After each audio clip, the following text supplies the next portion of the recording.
Thank you. Thank you, Dick Durbin. You make us all proud. On behalf of the great state of Illinois, crossroads of a nation, land of Lincoln, let me express my deepest gratitude for the privilege of addressing this convention. Tonight is a particular honor for me because, let's face it, my presence on this stage is pretty unlikely. My father was a foreign student, born and raised in a small village in Kenya. He grew up herding goats, went to school in a tin roof shack. His father, my grandfather, was a cook, a domestic servant to the British. But my grandfather had larger dreams for his son.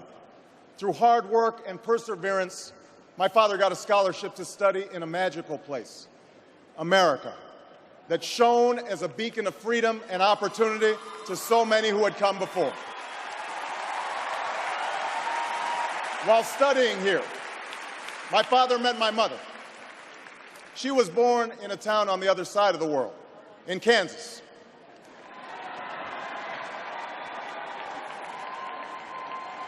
Her father worked on oil rigs and farms through most of the Depression. The day after Pearl Harbor, my grandfather signed up for duty, joined Patton's army, marched across Europe. Back home, my grandmother raised a baby and went to work on a bomber assembly line. After the war, they studied on the GI Bill, bought a house through FHA, and later moved west, all the way to Hawaii in search of opportunity. And they, too, had big dreams for their daughter. A common dream born of two continents. My parents shared not only an improbable love, they shared an abiding faith in the possibilities of this nation. They would give me an African name, Barak, or Blessed, believing that in a tolerant America, your name is no barrier to success. They imagined me going to the best schools in the land, even though they weren't rich, because in a generous America, you don't have to be rich to achieve your potential. They're both passed away now. And yet I know that on this night, they look down on me with great pride. They stand here, and I stand here today, grateful for the diversity of my heritage, aware that my parents' dreams live on in my two precious daughters. I stand here knowing that my story is part of the larger American story, that I owe a debt to all of those who came before me, and that in no other country on earth is my story even possible.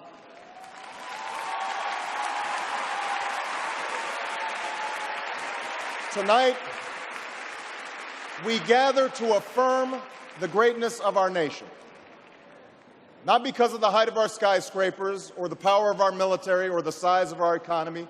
Our pride is based on a very simple premise, summed up in a declaration made over 200 years ago.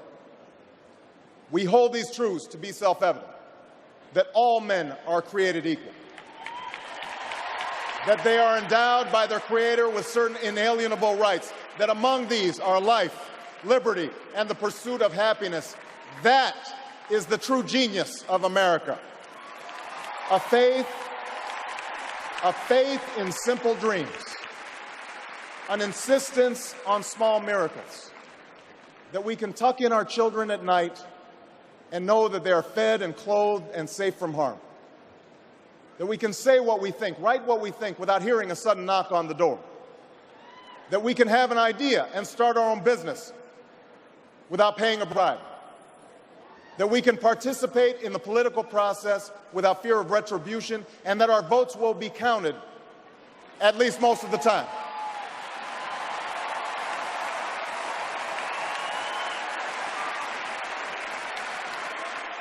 This year, in this election, we are called to reaffirm our values and our commitments, to hold them against a hard reality, and see how we're measuring up to the legacy of our forebears and the promise of future generations. And fellow Americans, Democrats, Republicans, Independents, I say to you tonight, we have more work to do.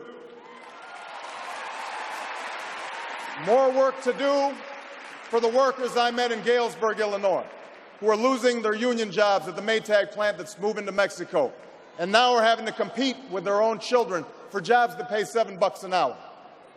More to do for the father that I met who was losing his job and choking back the tears, wondering how he would pay $4,500 a month for the drugs his son needs without the health benefits that he counted on. More to do for the young woman in East St. Louis, and thousands more like her, who has the grades, has the drive, has the will, but doesn't have the money to go to college. Now, don't get me wrong. The people I meet in small towns and big cities, in diners and office parks, they don't expect government to solve all their problems. They know they have to work hard to get ahead, and they want to. Go into the collar counties around Chicago, and people will tell you they don't want their tax money wasted by a welfare agency or by the Pentagon. Go into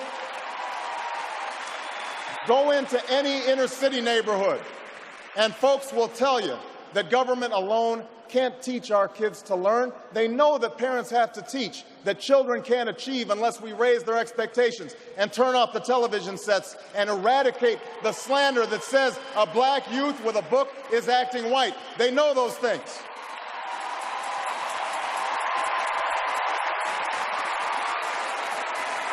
People don't expect government to solve all their problems. But they sense deep in their bones that with just a slight change in priorities, we can make sure that every child in America has a decent shot at life, and that the doors of opportunity remain open to all. They know we can do better, and they want that choice.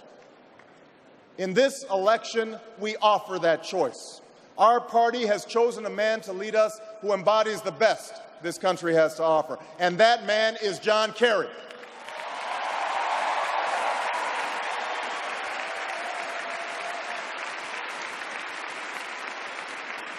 John Kerry understands the ideals of community, faith, and service because they've defined his life.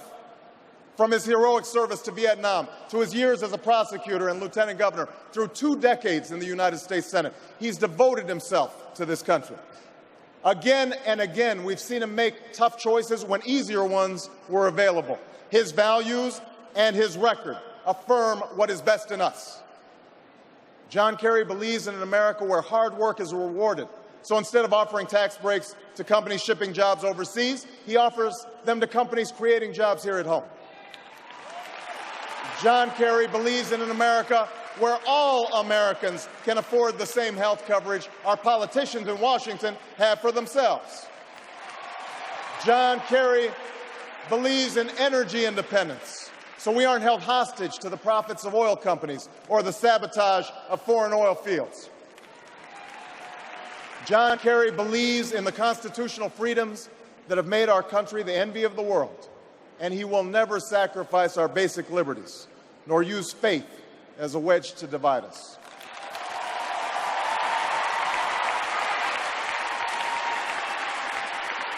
And John Kerry believes that in a dangerous world, war must be an option sometimes, but it should never be the first option. You know, a while back, I met a young man named Seamus in a VFW hall in East Moline, Illinois. He was a good-looking kid, 6'2", 6'3", clear-eyed with an easy smile. He told me he joined the Marines and was heading to Iraq the following week. And as I listened to him explain why he'd enlisted, the absolute faith he had in our country and its leaders, his devotion to duty and service, I thought, this young man was all that any of us might ever hope for in a child. But then I asked myself, are we serving Seamus as well as he's serving us? I thought of the 900 men and women, sons and daughters, husbands and wives, friends and neighbors who won't be returning to their own hometowns. I thought of the families I'd met who were struggling to get by without a loved one's full income, or whose loved ones had returned with a limb missing or nerves shattered, but still lacked long-term health benefits because they were reservists.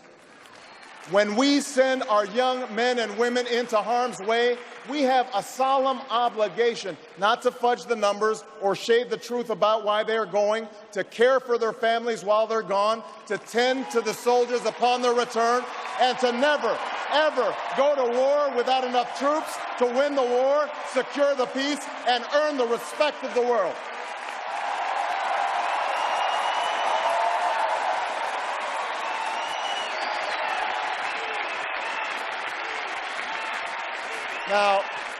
Now let me be clear.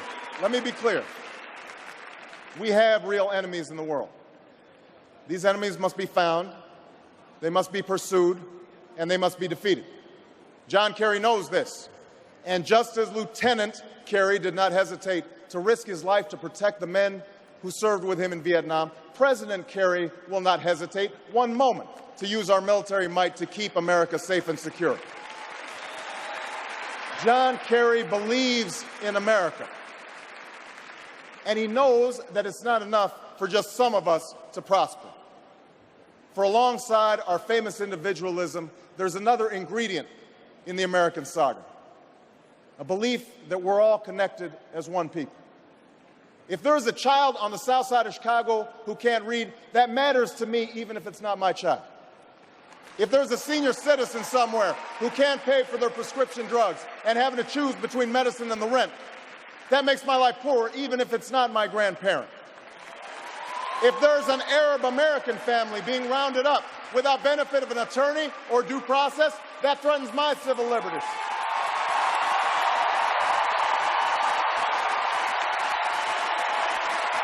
It is that fundamental belief.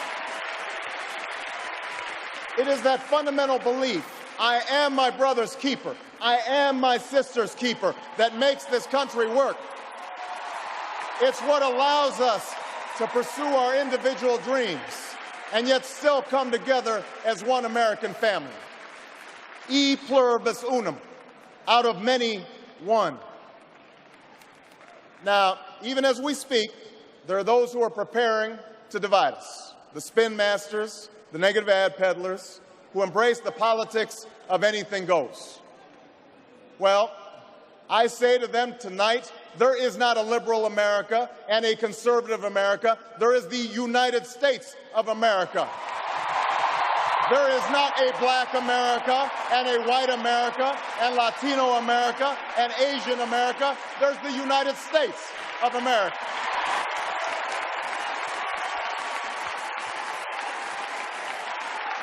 In the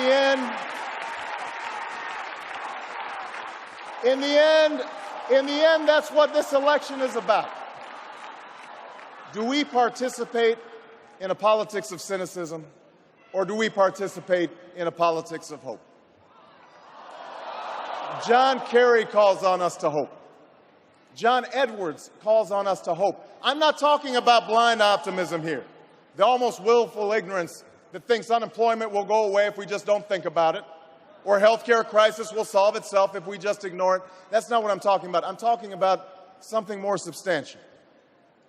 It's the hope of slaves sitting around a fire singing freedom songs, the hope of immigrants setting out for distant shores, the hope of a young naval lieutenant bravely patrolling the Mekong Delta, the hope of a mill worker's son who dares to defy the odds, the hope of a skinny kid with a funny name who believes that America has a place for him too.